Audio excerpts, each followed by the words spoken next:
आज मी 2 शॉर्टआउट देणार आहे, म्हणजे 2 जण आहेत ज्यांना मी माझ्या चॅनल थ्रू प्रमोट करणार आहे, पण ते व्हिडिओच्या लास्टला ठीक आहे. त्याच्यासाठी तुम्ही व्हिडिओ शेवटपर्यंत बघा. तुम्ही यूट्यूबवर काम करताय आणि सगळे लोक असं म्हणतात की हे काही काम खरं नाही, म्हणजे हे काय टाइमपास आहे किंवा त्यांच्या नजरेमध्ये एक वेगळ्याच प्रकारचा आपल्याकडे बघण्याचा हा दृष्टिकोन असतो. कारण हे काम लीगल आहे का किंवा कशासाठी हे काम केलं जातं, बऱ्याच जणांना खूप कन्फ्युजन असतं. ठीक आहे, पण आत्ता सरकारने यावर मोठा निर्णय घेतलेला आहे. तो मोठा निर्णय काय आणि एक क्रिएटरला कुठल्या प्रकारचं, म्हणजे सरकार जे आहे ना त्यांनी एक बिल पास केलेलं आहे. त्याच्यामध्ये जे कंटेंट क्रिएटर असणार आहेत, म्हणजे आपल्यासारखे जे यूट्यूबर्स आहेत त्यांना लीगल आयडेंटिटी भेटणार आहे. ठीक आहे, जसं काही टीचर असतात, इंजिनियर असतात, डॉक्टर असतात, त्यांना जसं लीगल म्हणजे आयडेंटिटी आहे की चला हा टीचर आहे, एक प्रोफेशनल त्यांना नाव आहे. ठीक आहे, प्रोफेशन आहे त्यांचं. तशाच प्रकारे कंटेंट क्रिएटरला सुद्धा एक प्रोफेशनल असं बघितलं जाणार आहे. आणि हे जे बिल पास झालेलं आहे ते मी तुम्हाला डिटेलमध्ये सांगणार आहे. बघा काय नेमकं त्याच्यामध्ये बिलमध्ये कुठल्या कुठल्या गोष्टी पास झालेल्या आहेत ते मी तुम्हाला डिटेलमध्ये सांगणार आहे. त्यासाठी व्हिडिओ जो आहे ना तो शेवटपर्यंत बघा, खूप महत्त्वाचा व्हिडिओ होणार आहे. बघा आजच्या व्हिडिओमध्ये बघा यूट्यूबर्सला काय नवीन मिळणार आहे किंवा हा डिसिजन आपल्या यूट्यूबर्सवर कशा प्रकारे इम्पॅक्ट करणार आहे आणि तुम्ही आत्ताच नेमकं काय करायला हवं. म्हणजे तुम्ही यूट्यूब, आता बरेच जण म्हणता की यूट्यूब आम्ही सोडणार आहोत.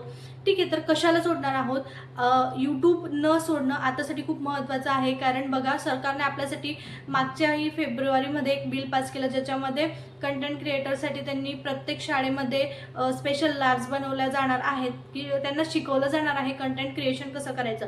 कारण सरकारला समजतं आहे की इकॉनॉमी जी आहे आपली ती खूप जास्त या म्हणजे डिजिटल थ्रू जात आहे, खूप जास्त पैसे कमवत आहे त्याच्यामुळे. आणि याच्यात देशामध्ये या इकॉनॉमीचा खूप जास्त फरक पडत आहे. त्याच्यामुळे सरकार जे आहे ते कंटेंट क्रिएशनला किंवा कंटेंट क्रिएटर्सला खूप सपोर्ट करत आहे. तर बघा आतापर्यंत काय काम होतं यूट्यूबर्सचं मी ते तुम्हाला इन शॉर्ट सांगते. यूट्यूबर्स म्हणजे नो ऑफिशियल आयडेंटिटी. ठीक आहे, त्याला कुठल्याही प्रकारची ऑफिशियल आयडेंटिटी नव्हती. बँक लोन्स, स्पॉन्सरशिपमध्ये ट्रस्ट इश्यू होता. ठीक आहे, आतापर्यंत असं ऐकलंय काय की यूट्यूबर्सला बँक लोन भेटलेले आहेत. टीचर, इंजिनियर, डॉक्टर जे काही असतात ज्यांना प्रोफेशनल आयडेंटिटी आहे त्यांना लोन हे भेटत असतं, पण कंटेंट क्रिएटरला, यूट्यूबरला आजपर्यंत लोन भेटलेलं नाही आहे. पण याच्या पुढे लोन हे भेटणार आहे. आणि जे आपल्याला स्पॉन्सरशिप ब्रँड्स वगैरे देत असतात ना त्याच्यामध्ये ट्रस्टचा इश्यू होता, पण आता तो इश्यू अजिबातच राहणार नाही. कारण ब्रँड्स जे आहेत त्या स्पॉन्सरशिप आपल्याला देणार आहेत, ट्रस्ट देऊन देणार आहेत. कारण आपल्याकडे गव्हर्नमेंट थ्रू एक ऑफिशियल आयडेंटिटी आपली राहणार आहे. ठीक आहे, आणि आतापर्यंत काय होतं की फॅमिलीचा सपोर्ट खूप कमी होता. काय आहे, तू नेमकं काय करतोस किंवा काय करतेस, याच्यातनं खरंच पैसे मिळतात का, की हा एक टाइमपास आहे, अशा प्रकारे आपल्याला फॅमिलीकडनंही बऱ्याच वेळेस सपोर्ट नव्हता. आणि नेक्स्ट आहे, तू खरं काम करतोयस का, हा सुद्धा खूप मोठा प्रश्न होता खूप साऱ्या लोकांचा, की तू खरंच हे जे काम आहे ते खरंच करतोय की फक्त टाइमपास करतोय. म्हणजेच यूट्यूबवर लाखो व्ह्यूज असले तरी आपल्याला एक शून्य व्हॅल्यू होती, म्हणजे आपलं जे रेकग्निशन होतं ते 0 होतं. ठीक आहे आतापर्यंत. पण याच्यानंतर बघा आता मी सरकारने नेमकं काय काय बदल आणणार आहेत किंवा काय बदल करणार आहेत ते मी तुम्हाला डिटेलमध्ये सांगणार आहे. अजिबात स्किप करू नका. साईडला तुम्हाला मी नोटिफिकेशन जे आलेलं आहे सरकारकडून ते मी तुम्हाला दाखवणारच आहे आणि बघतच असाल तुम्ही. ठीक आहे, तर बघा कंटेंट क्रिएटर्सला प्रोफेशनल कॅटेगरीमध्ये टाकलं जाऊ शकतं. ठीक आहे, एक आतापर्यंत कंटेंट क्रिएटरला असंच गणलं जात होतं, त्याला गणलंच जात नव्हतं. महत्त्वाची गोष्ट म्हणजे आता त्याला प्रोफेशनल कॅटेगरीमध्ये गणलं जाणार आहे.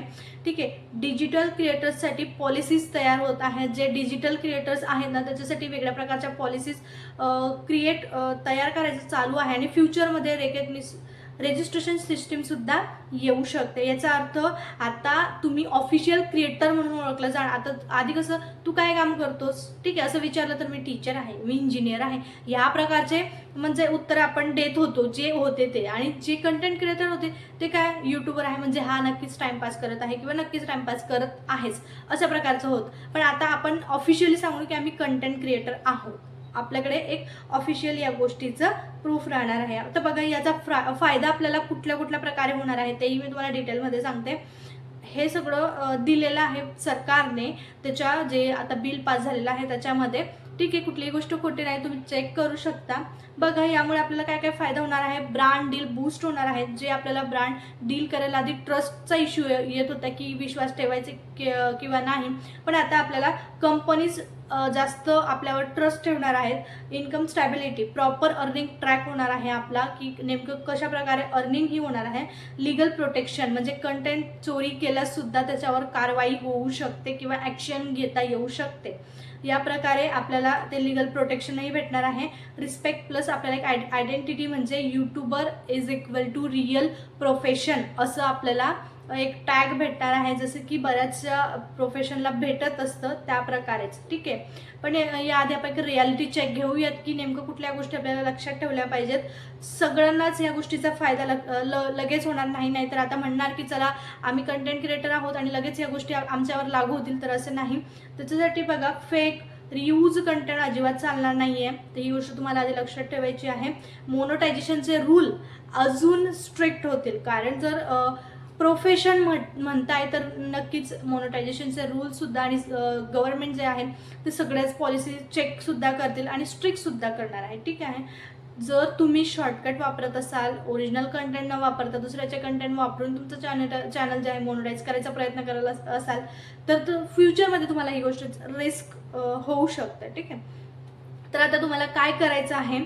ठीक आहे, तुम्हाला करायचं आहे ओरिजिनल कंटेंट बनवायचं आहे. तुमचा जो टॉपिक आहे तो एक टॉपिक फिक्स करायचा आहे. तुम्हाला कन्सिस्टन्सी ठेवायची आहे, जे की मी प्रत्येक व्हिडिओमध्ये सांगत असते की तुम्हाला कन्सिस्टन्सी ठेवणं किती महत्त्वाचं आहे. आणि ऑडियन्स जी आहे ना तुमची रिअल ऑडियन्स ती बिल्डअप करायची आहे.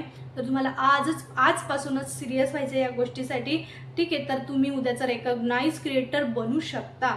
ठीक आहे, आतापर्यंत आपल्याला लोन वगैरे काही भेटत नव्हतं आणि ह्या मार्गाने आपल्याला लोनसुद्धा भेटू शकतं. म्हणजे आपल्याला काही इच्छा असतील की आम्हाला घर घ्यायचं आहे, गाडी घ्यायची आहे, तर आपण नक्कीच या गोष्टी पूर्ण करू शकतो.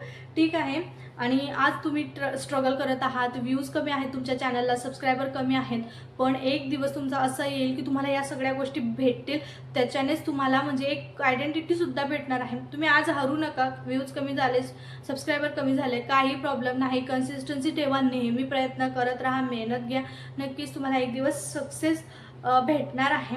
ठीक आहे, तर हे जे डिसिजन होतं सरकारचं, तुम्हाला याच्याबद्दल काय वाटतं? हे चांगलं आहे किंवा आपल्यासाठी बॅड आहे? नेमकं तुम्हाला काय वाटतं याविषयी मला नक्कीच कमेंट करून सांगा. आणि आजचा व्हिडिओ जर तुम्हाला पूर्ण बघितला असेल तर नक्कीच लाईक करा, व्हिडिओला कमेंट करायला विसरू नका. बघा आता टाईम झालेला आहे तो शॉर्टआउटचा. बघा या ठिकाणी आजच्या शॉर्टआउटचे मानकरी आहेत जे की माझ्या व्हिडिओला नेहमी कमेंट करतात, नेहमी फुल वॉच करतात आणि सबस्क्राईबसुद्धा त्यांनी केलेलं आहे.